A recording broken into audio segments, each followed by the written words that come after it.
Welcome to Something to Talk About, where I take all this gear that I've accumulated from way too many years of podcasting and I put it to a good cause. And this is the podcast with a cause. Typically, we have one cause that we highlight, if you will, during our conversation, but we're actually going to highlight quite a few because I have a very special guest with me. I have Mr. Dave Levac. Now, Dave Levac has been many things in his life, and his bio is very lengthy and very long, but there's a bit that he does, and I'm actually going to ask him to do it. It's the I used to be. I used to be. So give me the list of the I used to be, because I think that's the funniest, best bio that you could put together. So you used to be. I used to be a paper boy. You used to be a paper boy. What else have you been? Oh, I've done all kinds. I made concrete pipe. I worked at Massey's. I worked at Ford's. Went to university, became a teacher. I taught for 25 years, 12 of that as a principal. And then I got elected as the MPP. I recently retired. I did not run in the last election, and I was the Speaker of the House in Ontario. Yeah, and I got to say, every time I have these conversations with you, it's the humble in all of us. You know, it's like we're just two people living in Brantford. That's You're wearing all your it shirt. is. Exactly. And I was actually going to, I was actually wondering if I was just going to do an episode of Levac in the Shack. Because, I know, isn't that awesome? I was there. Oh, I know. There's something to be said about the Hobo Shack. But yes, this is not Levac in the Shack. I don't think those conversations should be recorded. No, I don't think they would be. But this one definitely is. Now, you used to be a lot of things. And obviously, for those that are in the area, MPP for the better part of the decade, this millennium for all intents and purposes. And for the better part of that, you were the Speaker. We've had multiple conversations in the past about that. I'm not necessarily going to delve into it.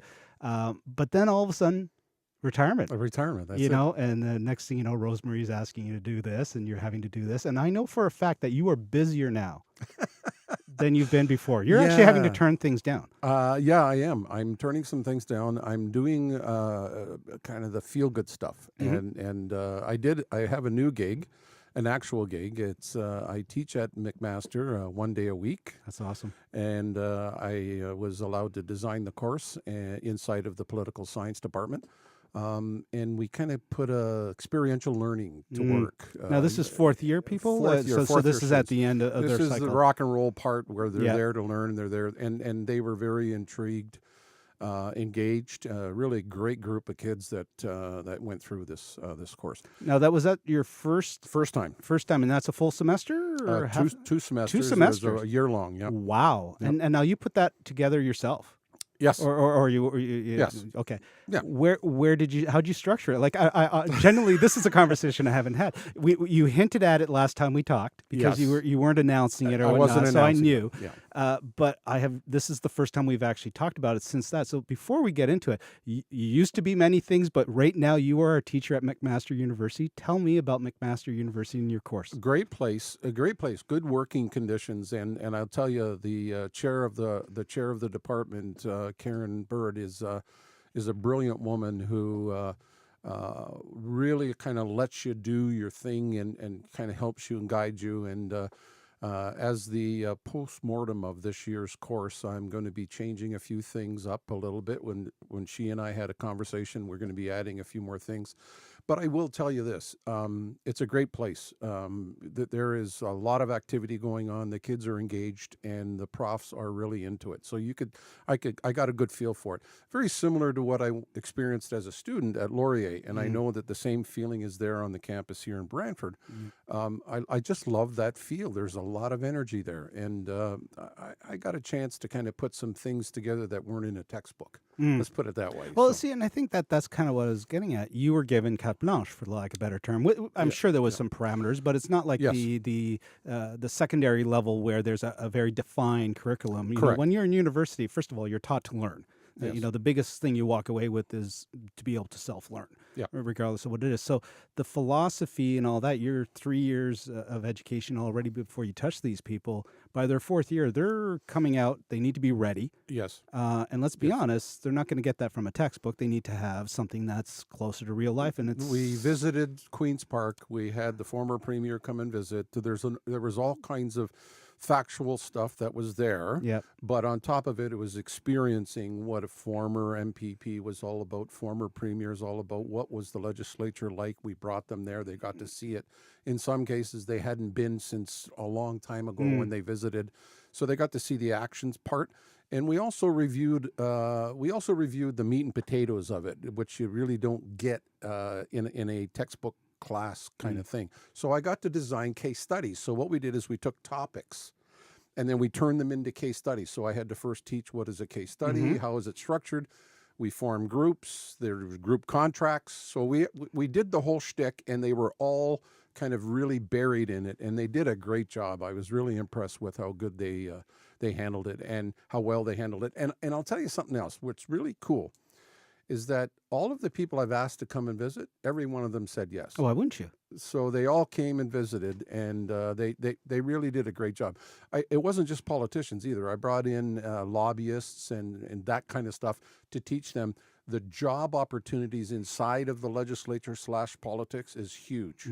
And they're engaged. So it turned out really good. It was a great little gig. You know, it's funny. A lot of the people that have been on this particular series, so, you know, because I've done other podcasts, but this particular series have had a lot of people that you would know. And a lot of them fall into the category of, if Dave Levac calls asking for a favor, you say yes. You know, Doug Hunt, Randy Papple, myself, you know, the list goes on, right? Right down to, I'm sure, Jordan Zokes to a certain degree, right? And we had Rick Mannon on, you know, a couple of weeks ago. You know, all of these people. And similarly, if Randy calls and says, I need something, same thing. It's done. You know, there's certain people that, well, the word integrity, I think, comes into play on that one. That's a good way to put it. I appreciate that. Yeah. And here's why.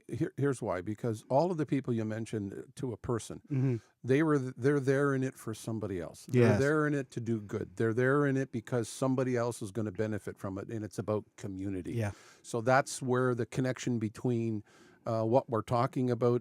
As we finish the episode, we're going to talk about charity. We're going to talk about community activity, community work. Those are the reasons why those people say yes. Because if it's a call, it's usually not, oh, come help me move, fill my truck, you know, pull out the bushes in my backyard. That's not why they get the call. No, they get the call because it's to do something about the community. I say this a lot, and you know me, I'm in marketing as well as a whole bunch of other stuff. It's not about me. Yeah, I like It's that. never supposed to be about me. You'll never, you know, you've seen my work. There's never my branding on it. Heck, I don't even announce who I am when I do this podcast. You know, who are you? Exactly. Anyway? It doesn't matter, right? I'm the moderator That's in this right. conversation. It doesn't matter. It's not about us. Yeah. Especially when we're talking about charity, you know, and I'll you know, say it right now. One of the, like, I've worked on billion-dollar projects. You know, like I said, we've had some talks about my previous life or whatnot, but I've worked on some fairly large systems, and I've designed some fairly complicated systems. Nothing brings me more pride, joy, meaning, blah, blah, blah, than that Think of It project. Oh, yeah. You know what I mean? Like, that trumps Clockwork, isn't it? Oh though? my God. It's I will go to bed at night. I will die tomorrow knowing that I did one good thing to people that needed it. Yep. And my name is not on there at all. Now, I take pride in it. You know me. I love these things. I'm always, but it's never about me. And to me, that's real charity. Yep. You know, so we're going to talk about a few charities because I know some of them are close to your heart. I know some of them are close to your friends' hearts. And these are all charities that I know of because of, you know, the conversations that I've had. So I'm really looking forward to it. The theme for the conversation, though, and once again, I want to get this right because you worded this, and playing in the sandbox together. And that is such a Dave Levac thing. And I'm going to read the subtitle here. All organizations, all levels of government working together always gets the best results. And I know that for a fact because I've had conversations with many politicians in this city, as you well know.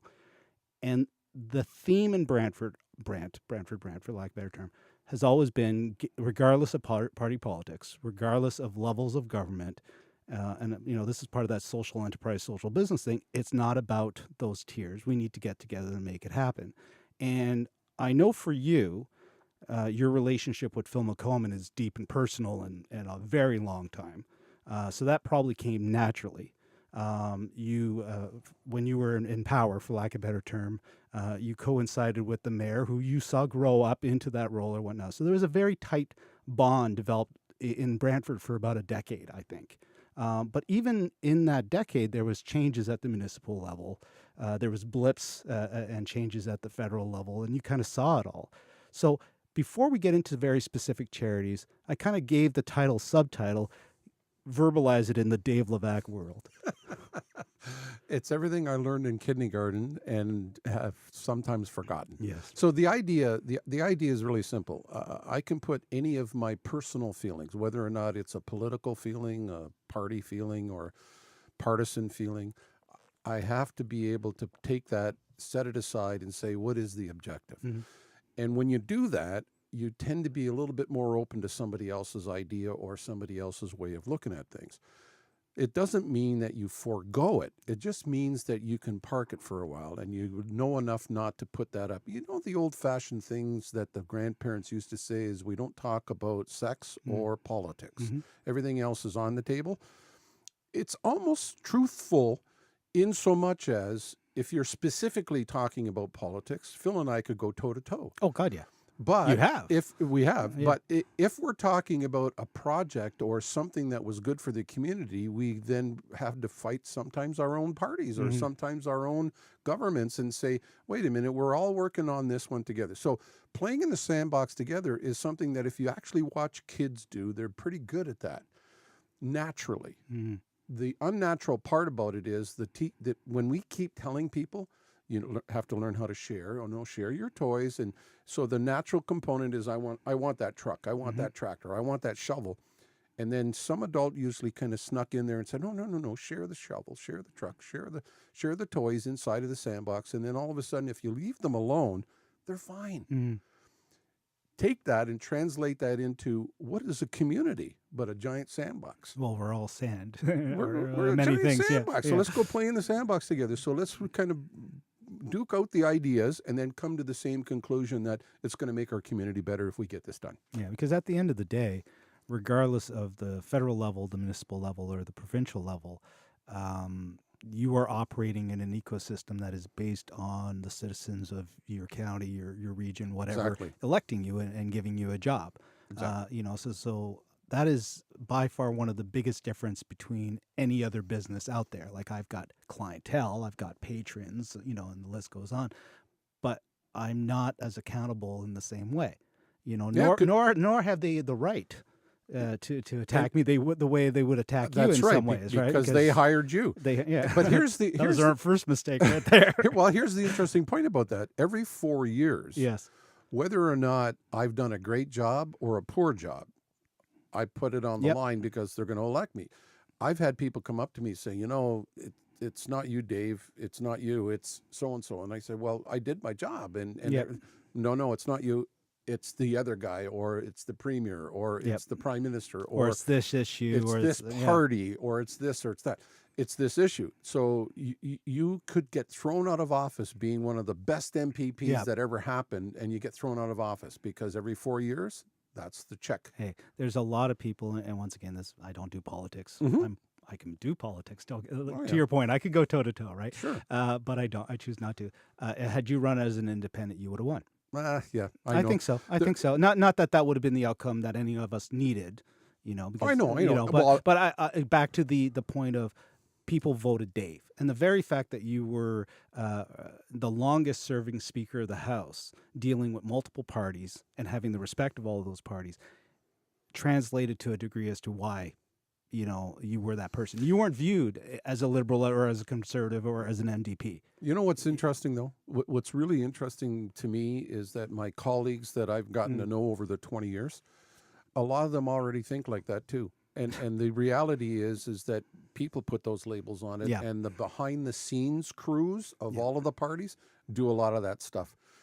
I think people want politics to be done differently. I honestly do not believe, in my heart of hearts, I do not believe people want to be venomous. No. I don't believe people want to be cruel. They can be. And some of them are actually just following the lead. Yeah. If we or their patterns, or if they're ahead of us, yeah, the general public is ahead of most of the politicians because most of them simply say, just get the job done. Yeah. Just do the job. Work together. Get the job done. So when people do that, more and more of us will be getting more and more attention. And the more attention we get, the more politics will change, and the more the backroom stuff will change, and the more the leadership will change. I'm optimistic that way, and whether or not I'm being silly when I'm being that optimistic, it's because Mr. and Mrs. out there, they need to kind of vocalize that. Yeah. They need to start pushing their members. If their members are just simply a party hack and they don't like it, they should tell them, look, you're a party hack. Just stay focused on your community here. Yeah. Let's get this done. Well, and I think there's two aspects. One, there is the 4-year, Yep. call to arms. Report card. Your report card. And to your point, whether or not you did well doesn't mean that you're the only player in the party. Right. And similarly, if you did poorly, doesn't necessarily mean that you're going to lose your job. And it's time for somebody else, maybe. That's the other part. Well, that's the other thing too that I've noticed, and like I said, I'm fortunate. How do I want to say this without sounding egoistical? I have obviously interacted with multiple levels of government Yep. and multiple levels in this city. For someone that is not an elected official, for someone that has no power, for someone that really doesn't even care about being social anymore, that is a certain degree of networking and connection points that is unraveled in other cities. If you're just a general person, there's something to be said about coming to Brantford, or Brant specifically in this case, and if you're treating your elected officials like the people that they are, you've always been Dave to me. Yep. You know what I mean? Now I respect your position, whatnot, but you're Dave. Yep. You know what I mean? Yep. Chris has always been Chris to me. Phil has always been Phil to me. Will is Will. The list goes on, right? Because at the end of the day, and I think part of it goes back to that Thank Yvette thing, I've been fortunate enough to be part of a project and an overall committee that touches on not only all those levels of government, but also all of the firefighters, ambulance, like every the chiefs, the list goes on. They're all like, brought in. oh my God, like it's scary to think the amount of connecting points that come when all those people come together for a cause. To your point, you may not be able to achieve the macro level of Queen's Park working together.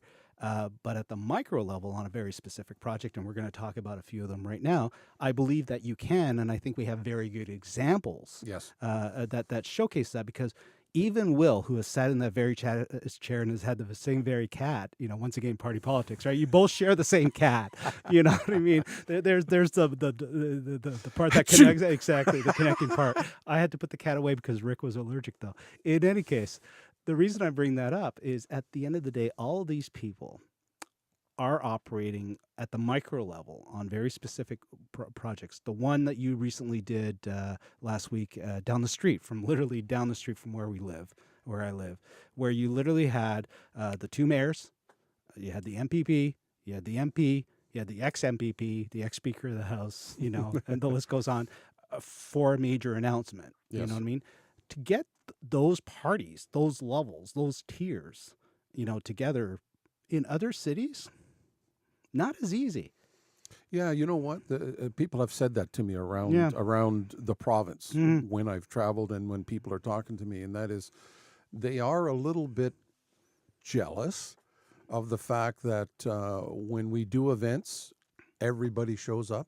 And you're all smiles, and you're all hugs, and you're genuinely hugging in those moments, I believe. Yeah, absolutely.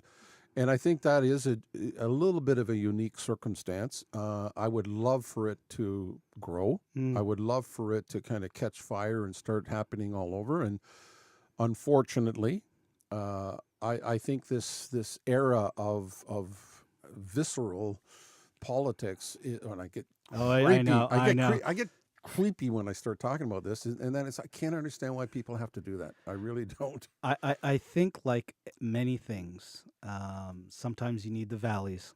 Yeah. Sometimes you need the hills. Sometimes you need the failures. Sometimes you need the reminders. Yeah, but it does help because I'll tell you something else, that there tends to be a respect for any one of those people that says, I need you to come because I'm going to do something. Each one of that group, and the group expanded. By the way, it got larger and larger, and I think the more people that we stay connected, they'll come, and if you show up, it seems to be the understanding that many hands make light work. Everybody's playing in the sandbox. You use the analogy you want, and it seems that everyone's kind of really catching this. I've seen organizations come together that I've never seen before when I was younger, and I was watching things happening. More and more organizations are working together, and finding that more can be accomplished, because alone they couldn't quite get it over the top, because they either didn't have the resources to do it or they didn't have the connections to do it. And more people are coming together. The best example I've seen without me involved and watching how it happened, I watched how Chief Nelson, of the Chief of Police, pulled together several agencies and said, you know what? Doing the same thing year after year after year is not really taking a bite out of the statistics, and things are not improving. Let's take a look at doing something different. And when he pulled everybody together, it was almost like a miraculous epiphany. Things kind of clicked and went, we kind of always thought about doing this, but somebody finally pulled it together. When they did it in a very short period of time, and I was peripheral, I helped, contacted province and blah, blah, blah when I was MPP. And afterwards, I kept in touch.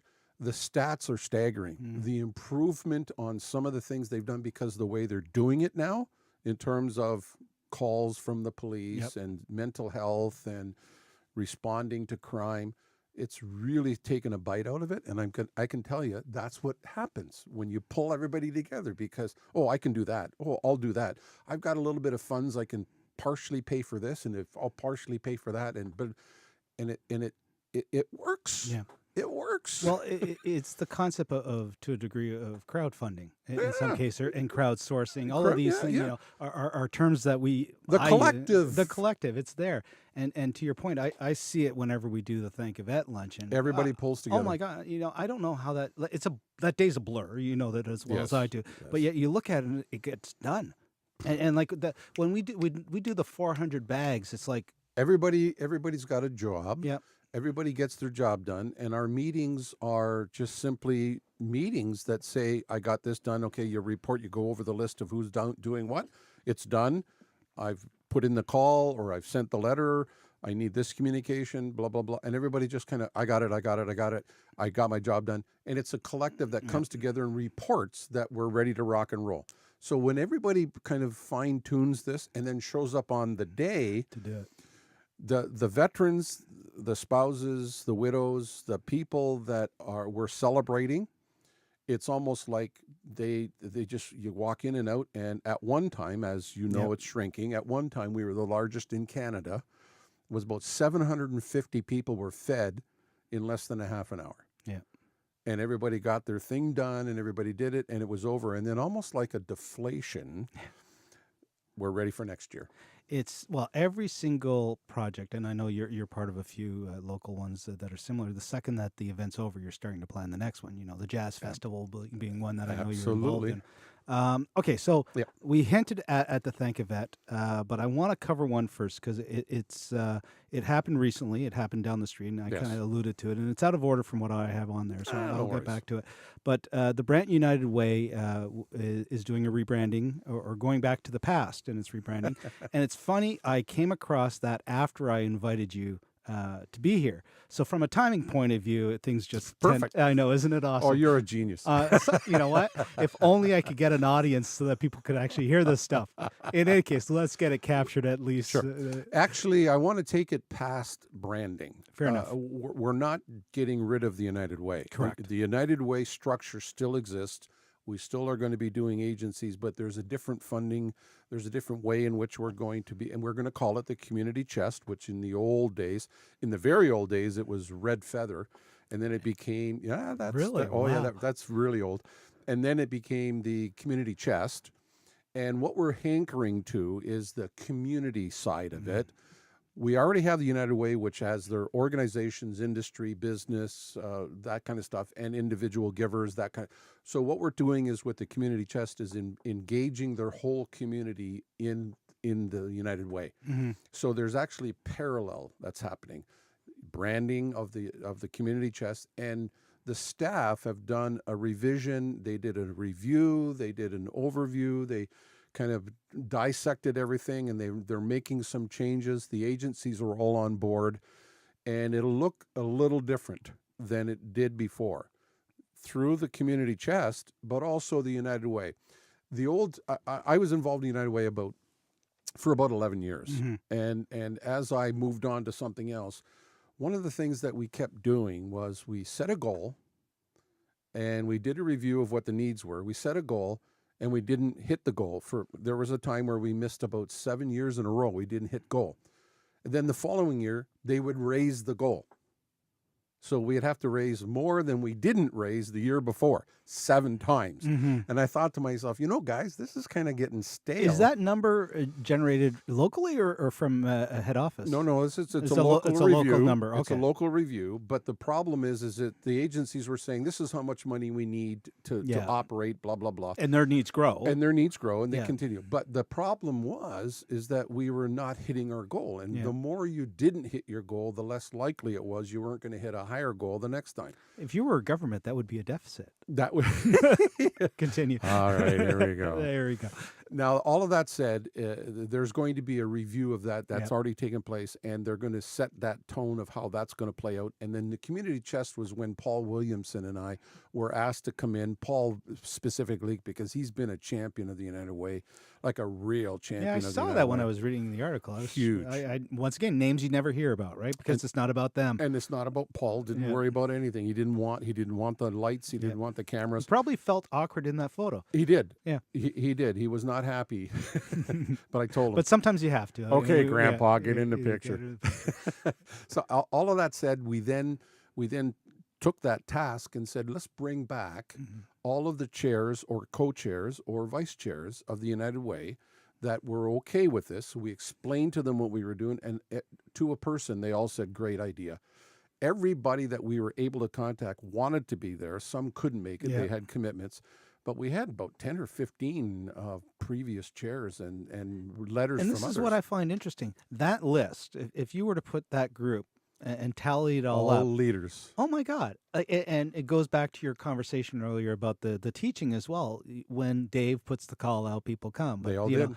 But these are also people that over the course of decades put their blood into this. So of course they had a vested interest in seeing it continue. And they want to see it succeed. Well, that's the big difference, right? And when they all came, and surprisingly or not surprisingly, in my opinion, not surprisingly, most of them either ended up being a mayor or an MP or an MPP, not just because they wanted their name out on lights, but because their natural leadership tendencies was, I'm going to help the United Way, or I'm going to do charity work.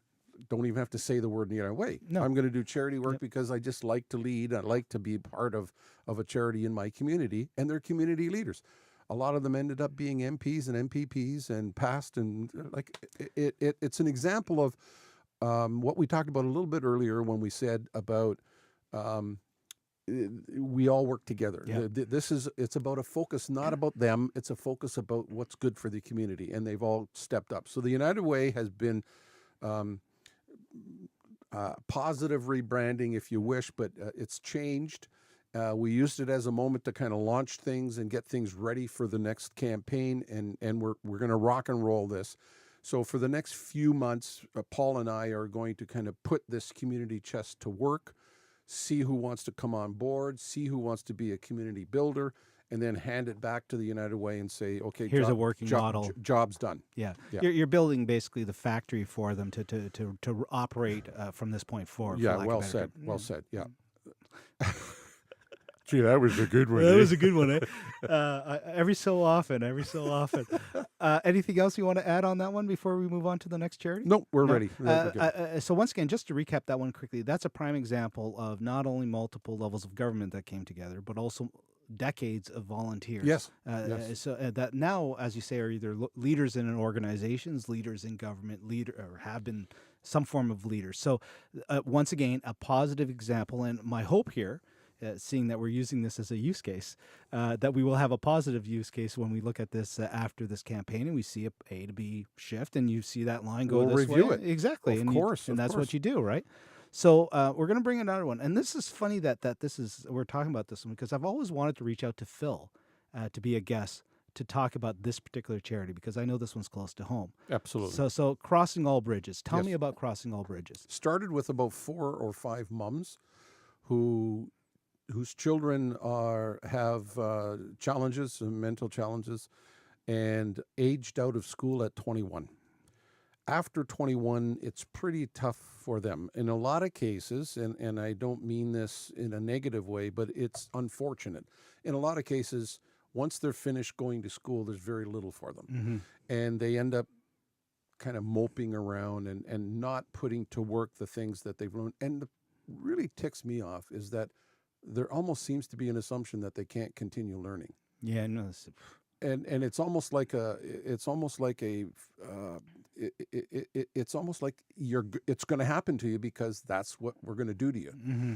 So the moms got together and said, let's come together and we'll get them on computers. And they had some space at the Dunn building, and Brantwood helped them out for a while, and then they kept growing. And because more and more parents were coming forward saying, my son, my daughter just sits at home, and is there something for they? And it got bigger and bigger.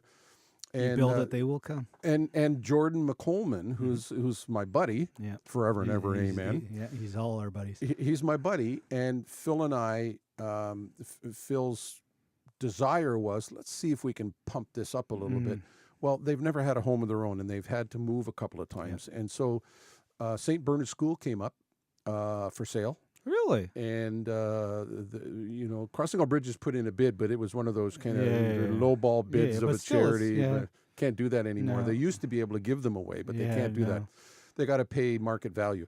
So a developer bought it with the intent of throwing up some townhouses or whatever, and turned his head back and said, you guys put in a bid. This is interesting. And he came to us and said, really? This is what I'm prepared to do. So we bought it off him. Wow. And he looped back on that. He turned down, I'm going to tell you, he turned down maybe triple or quadruple his money. I believe it. He still did okay. He's not going to lose anything. Now, is he going to be involved in this in any capacity? Already is. Okay, so this is not just he's in for the 10 that's what I'm count. saying. Yeah, so he loved it. That's great. He loved it. He loved the concept. He loved what was happening. He knows the kids now. He saw what was going on. Now, was this a local buyer? Local developer. He's a little bit sheepish about saying anything, No, so I'm not going to say anything about it. It's not about the... Yeah, exactly. And it's not about me, right? No. So what happened was Phil and I decided, and he kind of tapped me on the shoulder a little bit, and I was easily tapped. We co-chair. Even Dave Levac has someone that says yes when a person calls. This is this is before I retired. Oh, really? So this is going back a bit. Both of us had to check with our integrity commissioners to ensure that we didn't breach any rules by participating as honorary co-chairs of the capital campaign to raise enough money to literally purchase the building and make improvements. The developer put in some leasehold agreement to build improvements, and we bought the building. So you actually have already generated the funds for this, or are you now? We're inches away. Okay, so it's one of those things where you've put a solid deposit on something. It's yours, but obviously there's still more work to be done. There's a little bit more work to be done, and we're extremely happy and extremely humbled by the response. Now, are they going to be putting their social enterprise in the same building? It is. It is. So all of that. Shredding Barriers. And I love that name, by the way. And it started by the executive director. The first one was a parent, and it ended up being a volunteer for a while, and ended up being the executive director of it, and took peanuts for pay, and said to the kids, come on in and shred. She needed to shred some stuff. And then the next thing you know, she looked at it and said, wait a minute. We can do this. So we turned it into social enterprise, and now we've got Shredding Barriers, and it's growing leaps and bounds. I think they've got 2 machines now, and quite frankly, they're working. They get a paycheck, they get paid minimum wage, they have uniforms, they got to be on time, they can take break, they got pride, and so now they're learning skills. So the rest of the building, Crossing All Bridges, does exactly that. It teaches all kinds of skills. They do cooking. They do physical activity. They have to be physically active because in some cases they become docile. Their health care improves. They do all kinds of things. And I'm telling you, I fell in love with it when I first saw it way back when they started, when I was MPP, to bug the government. Let's get some money here. It's all private. It's It's all private. There's no government money except for the passport money that comes with the child. Yeah. The previous government changed the program so that the money can travel with the parents to wherever they want to shop right. and get some services. And they're coming. And we got about 79 clients. It's, to me, whenever I hear the word social business or social enterprise, it hits a really nice spot for me, because for a while I was operating the brand social business mentor. Okay, so but I was applying it at the corporate level. How do we apply social enterprise concepts, putting stuff outside, more charity giving as a means of making people Right. aware of the business, learning your community, talking with your community, all these things, right? And I see very few companies actually doing it, but when I actually see a true social business emerge out of the true social business, back in where social business got its original name, which is like the United Ways and stuff like that. And I see something like Shredding Barriers, and I see someone like Jordan, and I see that the smile on his face, and the happiness, and I got a paycheck. and and I know for a fact, and I speak personally about this one. When you're dealing with mental issues, and I have mental issues, not having passion, not having purpose are two of the things that will completely disable a brain. Well, you spiral down. You spiral down. The second that you apply passion to something that is of purpose, or you have a purpose and a passion on the side. Like in my case, my passion is podcasting. You know what I mean? This is when I look back and I go, what are you passionate about? Who thought it'd be podcasting? Okay. And, on the business side, that's where my purpose is, right? Having those two keeps me going. There was time in my life, when none of that existed. And as you say, downward spiral. I'm a fairly healthy individual, and I downward spiraled. If I have to deal with other real issues, Challenges. Yeah, exactly. They're stronger than I am. Jordan is 10 times stronger than I am. And here's the good part about it, and that is we're just scratching the surface. Yeah. There's a lot more we can do, and there's a lot more we're going to do.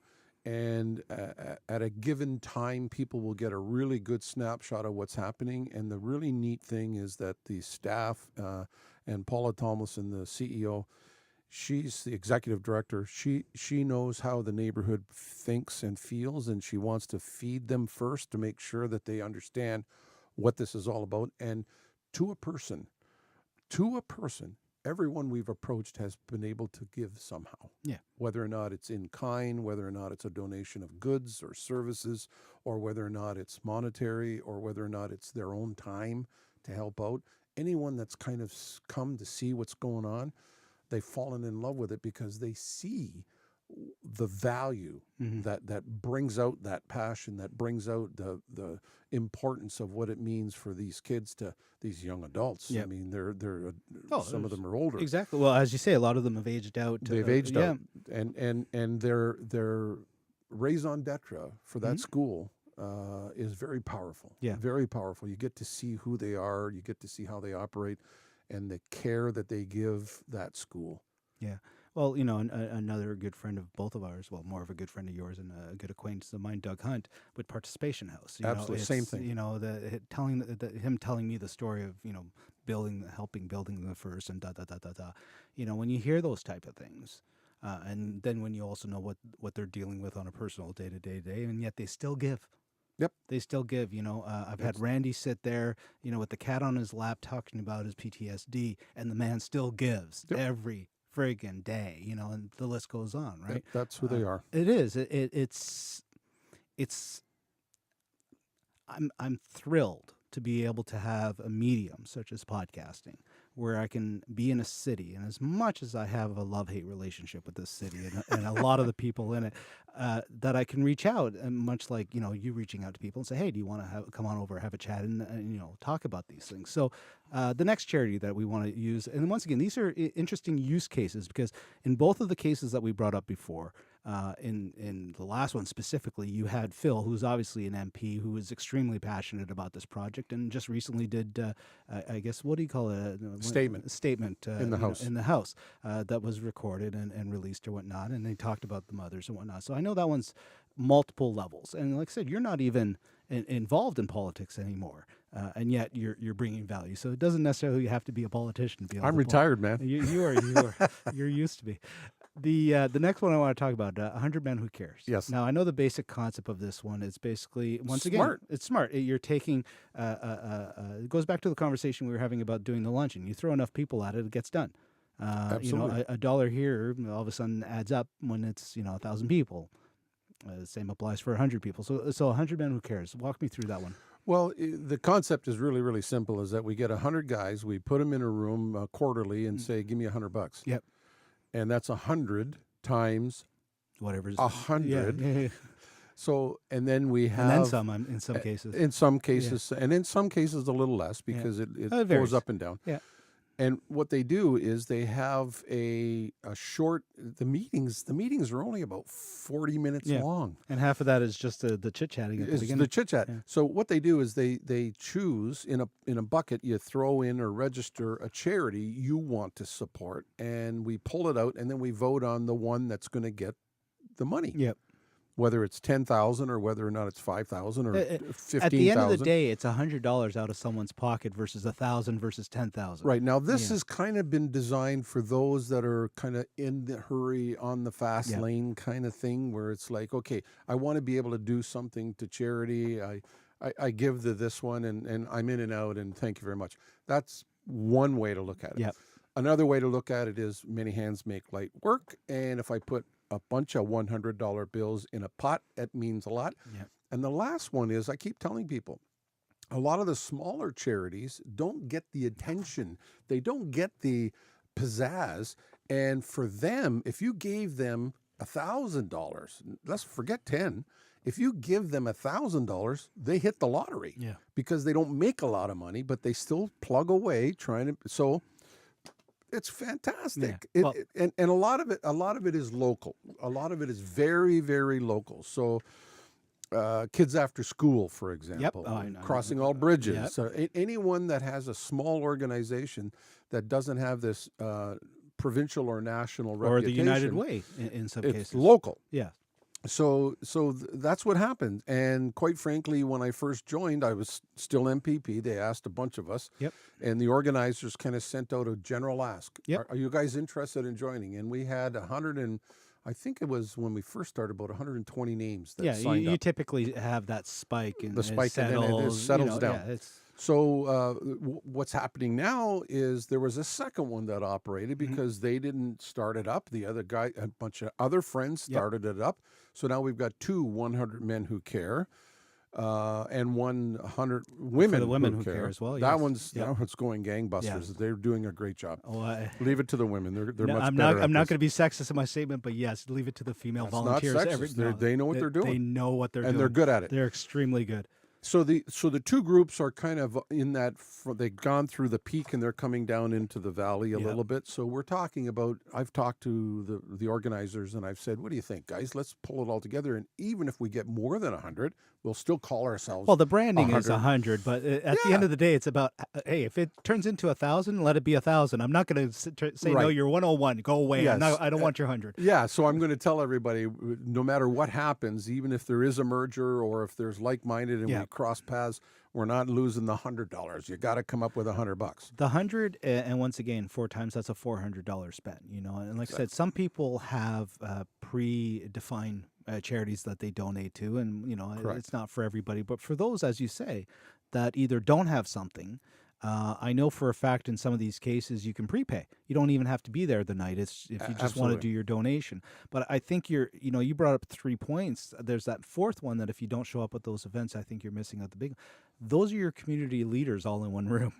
And most of them were. Yeah. And are. Those and once again, I would never say this to get the impression that you're giving money to make yourself look good, but you're donating money around people that at the end of the day, appreciate people that donate money. So if you want to be in good standings, it's not necessarily a bad place to be. Well, ask any public figure how many times they get asked. Ask any president of a company how many times they get asked. And most of them will tell you in a day. Yeah. How many times in a day do I get asked for money? it happens. And quite frankly, that's just an indicator that there are people out there working to help people. Yeah. And it's not a grab. Unfortunately, the cynicism that some people have displayed over the years is sad, number one. And number two, It's telling of the times. it's, it's water off a duck's back. Let them say it if that's their life, if that's what they believe people are doing. There are it 9 for. billion people out there. We don't have to focus on all of them. Yeah, there's a bunch of billions of Chinese people who don't even know this podcast exists. You know what? There's about 8,999,000,000 That don't know. that don't know about this podcast. Doesn't necessarily mean it's not a good conversation, though. Okay, so that one, I love that concept because obviously, I was aware of the dual brands that were competing, and at the end of the day, that there is only so much pull, especially after that initial, benefit. When the veneer is fresh, That's a big one. it's we talk about it. Well, thank a vet. This is something we're in the 22nd year. 22nd year has gone through various iterations or yes, it has. themes. It was a dinner. Yeah, and now it's who knows what it is. It's hard to explain, isn't it? It's called a luncheon, but it's a luncheon. but my God, you cannot walk out of that room feeling good. Oh my God, it is one of the most draining days of my life. Yep. Period. I'm exhausted for days after that. I'm exhausted for a day after doing a podcast. So but the joy that comes from that day is huge. Now, the pain that comes from what we're experiencing with our recent losses is harsh as well. Like, of course it is. I smile as much as I cry, and I've adopted a veteran, so I have lunch with Don every Wednesday. It's one of those things. You leave him alone, will you? No, he wants me for some reason. It's very weird. I somehow got adopted, or I adopted. I don't know, but it's one of those things where, like, for me.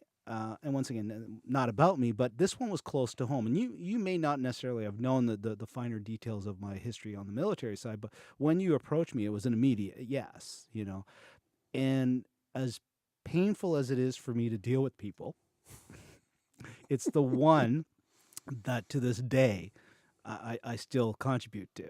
You know what I mean? Because it's not necessarily about the people that are in the room. It's not necessarily about the individuals. It's not about the personalities. Your memory is, it is much larger, Yep. much larger than anything. It's inside. Oh, it's in your heart, pal. And that one, like I said, for me, I say Trump. I shouldn't say that word, but they'll never have the same word. But it trumps all other projects I've worked on, and we're talking some significant work. And I will tell you this: when I approached you, I did not know that background. No, that's what I was saying. It was just spectacular that it happened, and because it was serendipity. Oh, because totally. I wanted you on board because of your expertise, and we were starting to build websites. Yep. We were starting to build and kind of up our game. Yep. And I knew you were the guy that was going to help us. By the way, I'm up working our on the rebuild of the website today already. There you go. There you go. So let's talk a bit about Thank a Vet, because it has so many levels to me. Yep. Okay, and in the theme of this event, or of this conversation about playing in the same sandbox, it is one of the largest examples of a multi-tier involvement in this city. And this would apply anywhere. It just happens to be in the city, where you've got not only elected officials at the mayoral level in multiple counties, you've got 2 elected chiefs, you've got the police department fully supporting it, right from the chief on down, you've got the fire department from both counties, you got the OPP, you got the Six Nations police, the list goes on and on and on. And then you've got 15, 20, 30 organizations that we count on and are grateful for funding this. Mm-hmm. That is a huge amount of multi-tier sandbox playing to pull something together that I don't see it anywhere else. Yeah, when I took it over, it was a one-man show. Yeah. And it wasn't a one-man show. This was Stan This is specific? Stan Wozniak. Now, it was not, that's not an insult. No. It was very difficult for Stan. And rest his soul, he did things the way he wanted to do things, and that's fine. I taught his children. Mm. And I got to know him enough that he tapped me on the shoulder one time and said, "I'm doing this. Can you give me a hand?" Now, were you elected at the time? No, You were a teacher at the time. I was principal, yeah. And I came in and I saw it needed organizing. Mm-hmm. And I had to delicately get Stan to understand that if he allowed me to get this person to do it, just let them do their job, and then they'll come back. And don't worry, don't talk to them. You don't have to contact them. They'll get it done. And it started to show the signs that this is what could happen. Now, Stan was in the middle of 2 or 3 other things that he created for veterans, which actually he doesn't get enough credit for. Well, let me take 2 seconds. Yeah. The story, if I understand this correctly, is he rode his bicycle across the country touting the idea of a double poppy. Correct. Is that correct? Correct. He Okay. wanted to identify veterans easier on the street or even during Remembrance Day. Yep.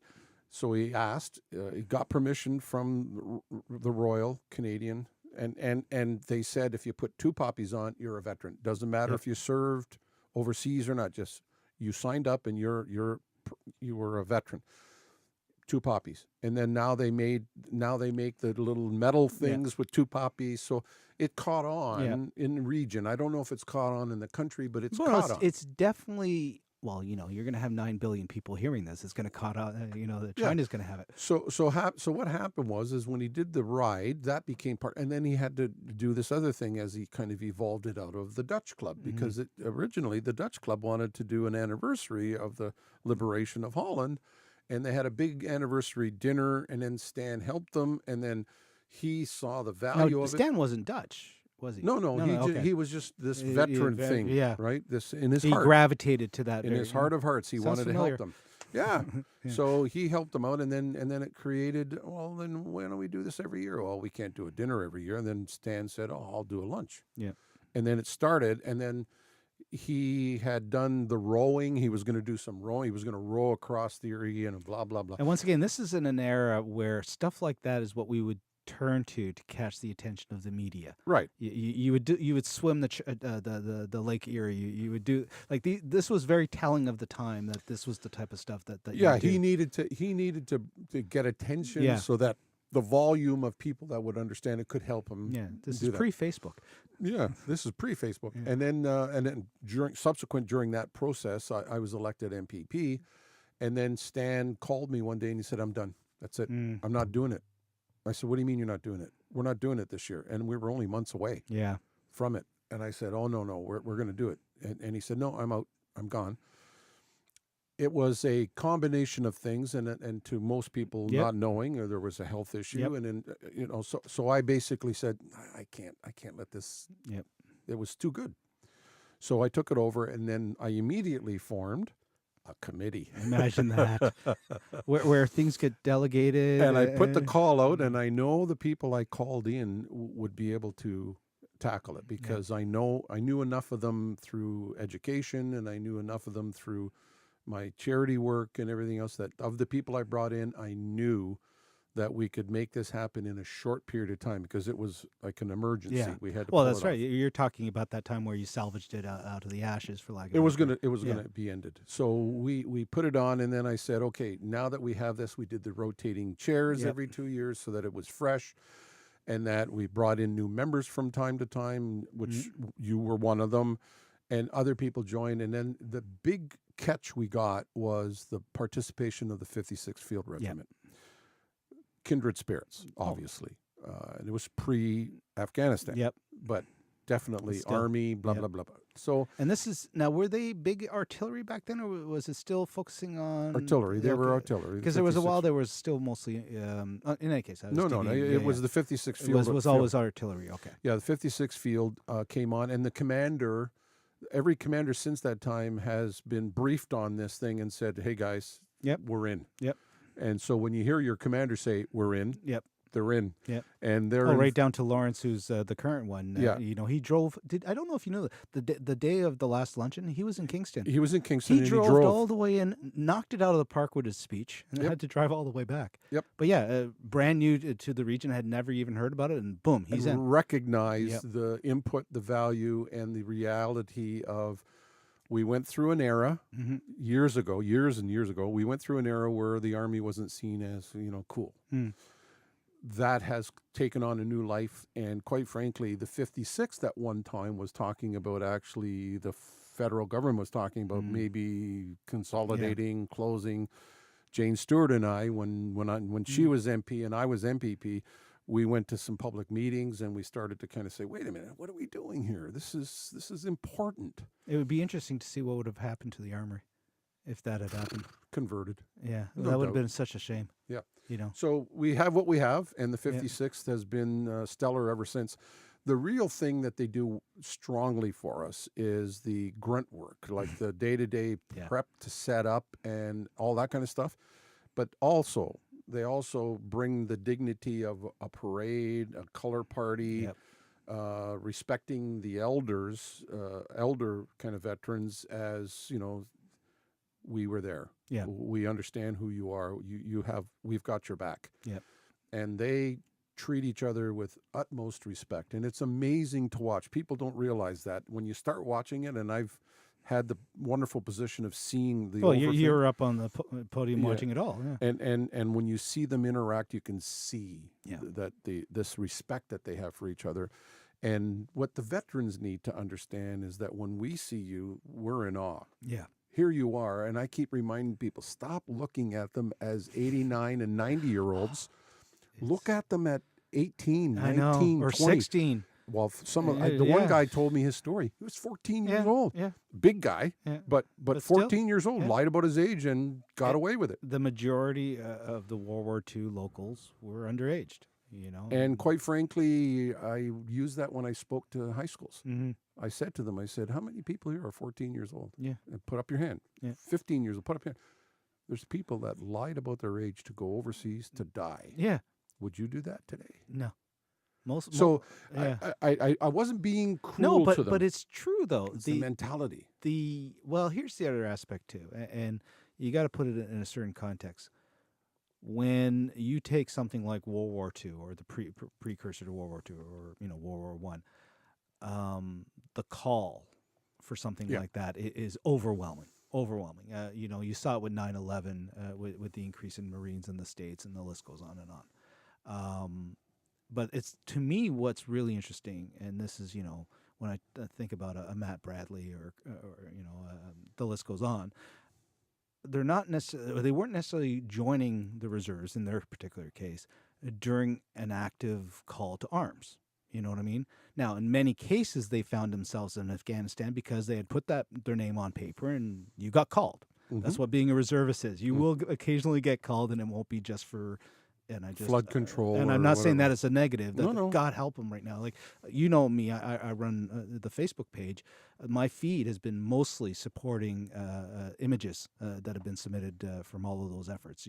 Thank God they're there. You know what I mean? They are really good at filling bags full of dirt, and I'm grateful for it. But you watch how they do it. It's that same model. It's 10 people, and it's done. You know what I mean? That model works. But when you look at those that chose to join, not because there was a world war, not because there was a conflict, because they felt the need to serve, period. You know what I mean? We don't know those stories as well. No. You know what I mean? And they're not necessarily ready to be told either in many cases.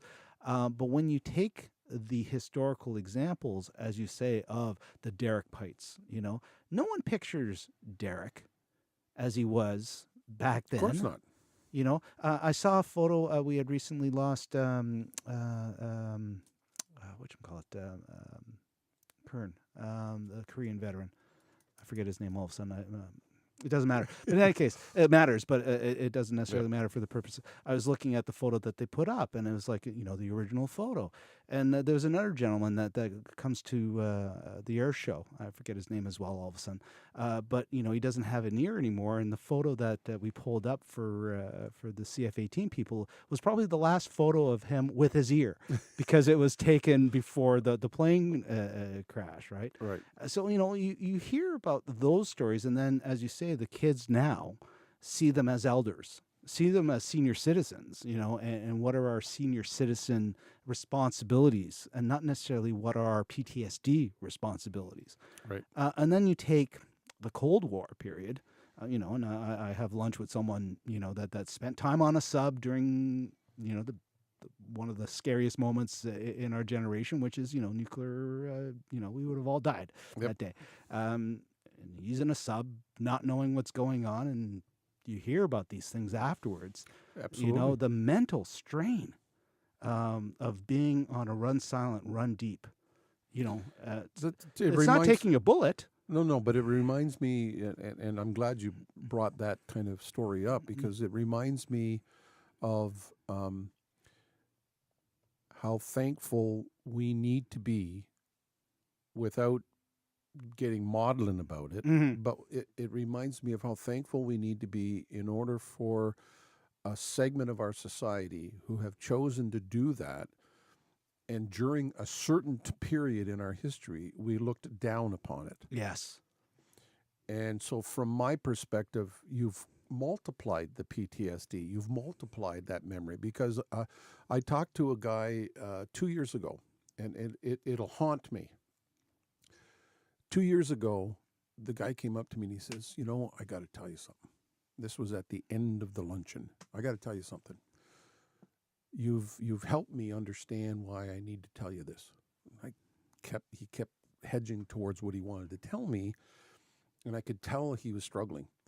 And he said, I had to witness some beheadings in the islands. This is how they treated their enemies. And I had to be there. I had to see it happen. And he said, it changed my life. Can you imagine people that were 20 years old, 18 years old, carrying that, and this guy was in his late 80s? Yeah. So his entire and life hadn't really processed it, clearly. Still processing to this day. pushed it way back. Yeah. And the need for him, because of the comfort that they all feel when we bring them all together, and that the thank yous come out, and the appreciation of who they are, and letting them sit beside each other and share their stories and have some good time. And you could see a lot of laughter. Oh, my God. It's crazy. Yeah. It's crazy. And some of these guys look forward to see you next year. Yep. See you next year. And to me, that represents the good of the community. They represent us as the good of the community. And by damn, they made the world better. Yeah.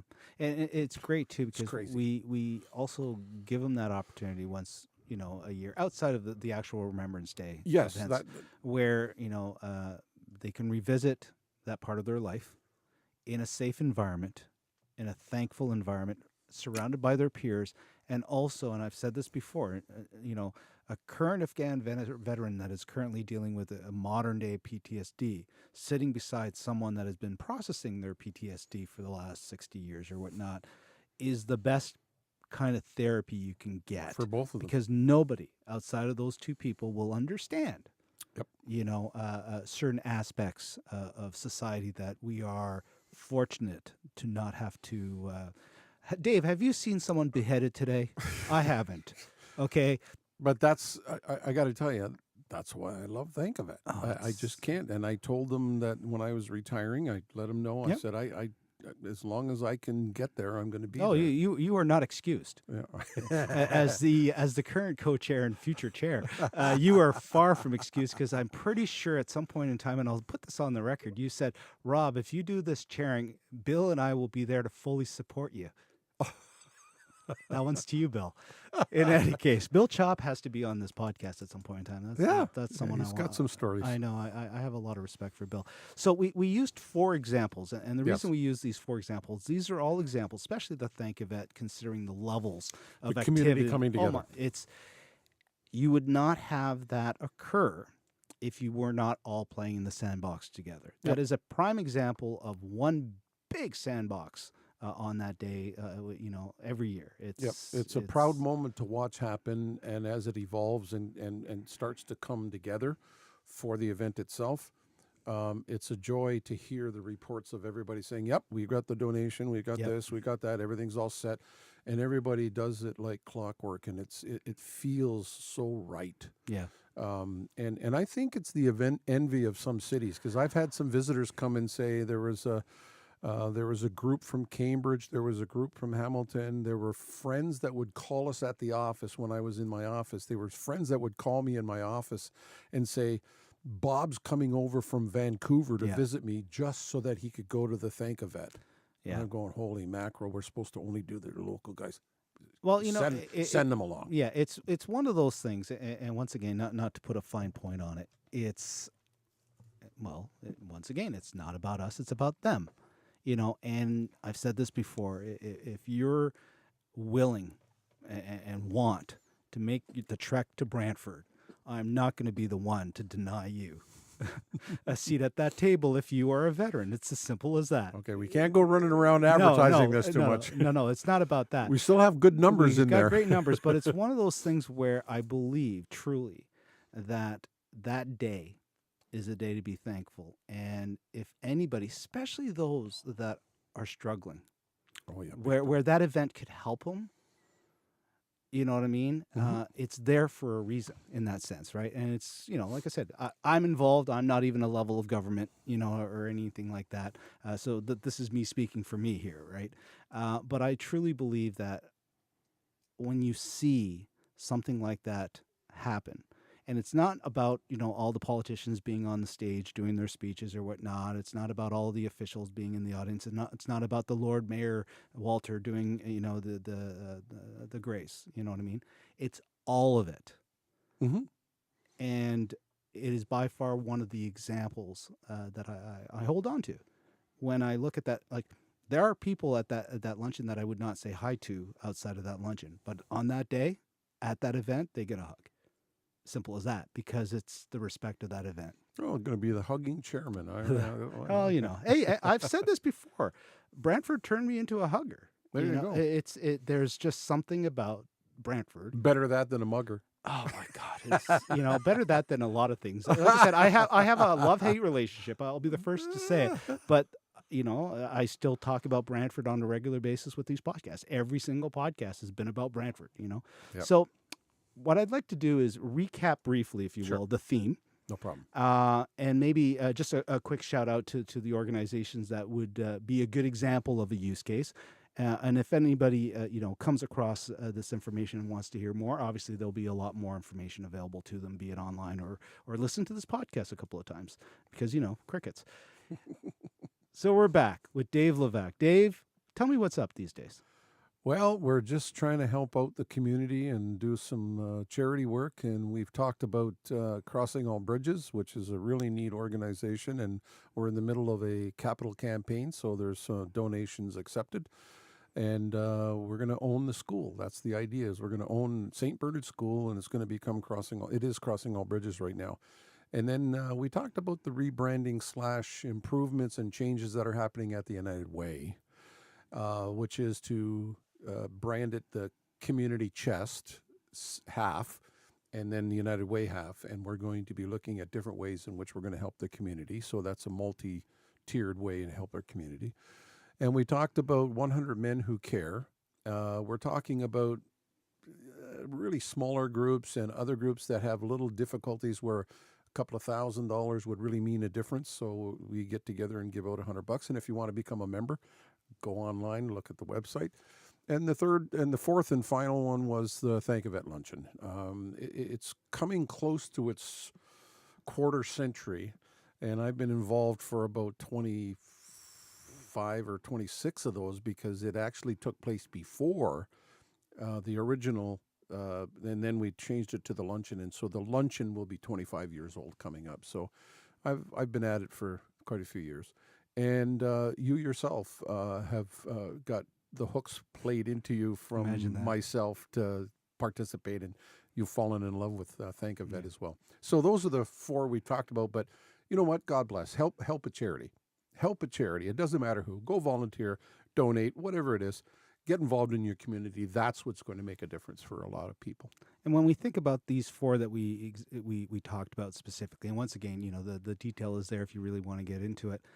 they are all examples of a multi-tier effort, not necessarily in terms of like the 100 men. It's about getting 100 people together to small work, contribute therefore. But all of these ones that we bring up involve multiple levels of government, multiple levels of volunteers, and have such a diverse view. How does that play? How does that even happen? Well, it's my favorite theme that I've been known for over the last, I guess, 20 years. And before I retired is we learn how to play in the sandbox together. Playing in the sandbox together is not complicated. It's not rocket science. It's a very simple way of looking at things. And that is, if we all played together, we get more things done. If we all worked together, we get things done. If we appreciate each other together, it gets done. So we can stay as positive as we want to be, and the sky's the limit. I'm absolutely keep your feet grounded, but shoot for the stars. Wise words right there. It's the old, lack of better term, you got to be a little bit humble, but still have pride in your work. Yep. Thank you, sir. It's been a pleasure, and I appreciate it. We got to do this more. You are always welcome, sir. Yeah, you know that. We'll have you back. We'll have another episode of Levac in a Shack. Yeah. Well, that one, I'm looking forward to that one, or the man cave, as I call it. Yes. You'll have to visit it. We've made some improvements since the last Oh, time. my gosh. You found another chair at the dump, did you? Exactly. Okay, everybody. Thank you so much, Dave Levac. I hope everybody enjoyed this.